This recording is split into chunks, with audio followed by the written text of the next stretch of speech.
What if you never woke up from surgery? Scary thought. What if you woke up during your surgery? Imagine feeling like you have to choke for air.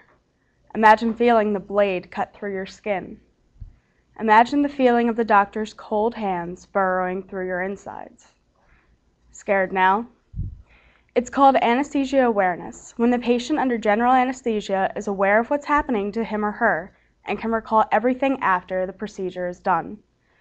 Between 20,000 and 40,000 people a year wakes up during surgery. You don't have to be one.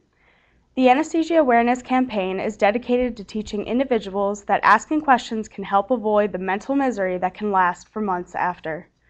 They work to prove that through education, prevention, and empowerment, you can replace ignorance or fear with knowledge. Before your next surgery, make sure you're informed.